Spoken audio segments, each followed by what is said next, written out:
Jude Philp is preparing precious cargo for a long journey ahead. So that involves ensuring that they're safe within the box, that nothing will go missing from their lower jaws, and that when people see them in Madang, they are appropriately prepared. You'll be able to see here some Russian wording that says Panake from Gorendu village. For more than a century, the remains of 16 ancestors from the Rai Coast in Papua New Guinea have been held in Australian museums.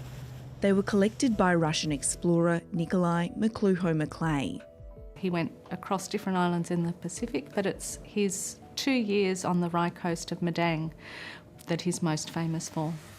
He was an early follower of Charles Darwin and a friend of Leo Tolstoy.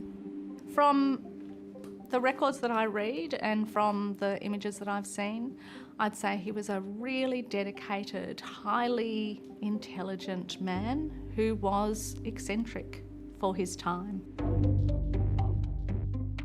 He wanted to prove that people from different races belonged to the same species. There was a common belief that people of colour were lesser people, and even an idea that they were different species. And he was one of those people who thought, well, if I prove it through science, those people can't debate me, because science is the way that you can be sure of things.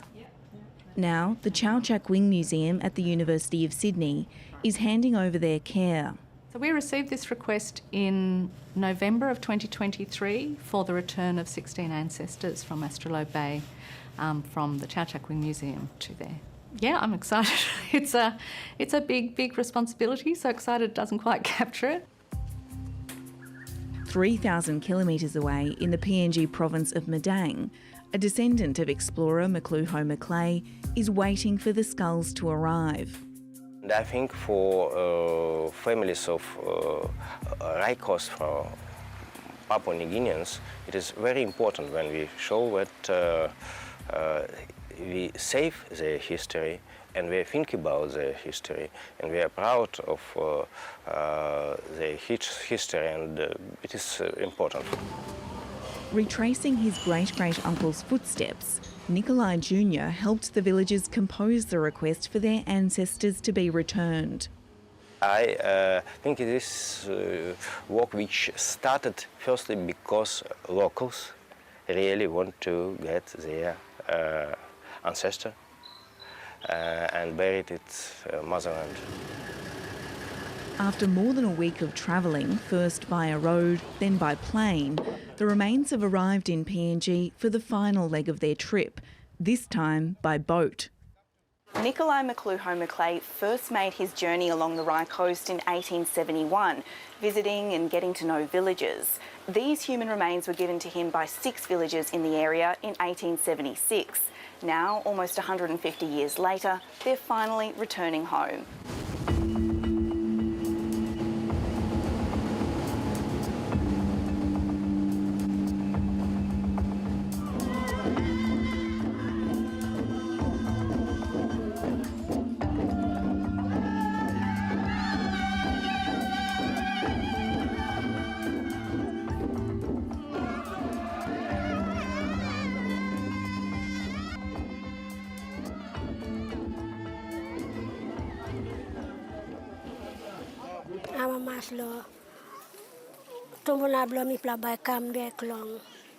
Papua New Guinea, yet.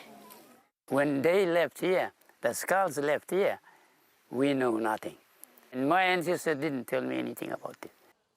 Arcel Tui first learnt about his ancestors' skulls when Nikolai Jr. visited him last year. I was talking with Junior Maclay, and he told me, I will call the names, some of them. So he said, I'll call one name, and he said, Peneki. It's a name he recognised instantly. It is in my clan, my tribe, and we are still preserving the names, carrying from generation to generation. Arcel's ancestor helped the Russian explorer win the trust of locals, who eventually gifted him the skulls. More than a century later, the two families still share a strong bond. Yeah. Yeah. All the time our friendship will be there. I like this job, I like this research, I like this people, love these people, and that's why I do this. The Chow Chak Wing Museum still holds other human remains from the Pacific. Trying to locate their descendants and send them home is a difficult task. We will, as part of our international responsibilities, treat any request for repatriation seriously.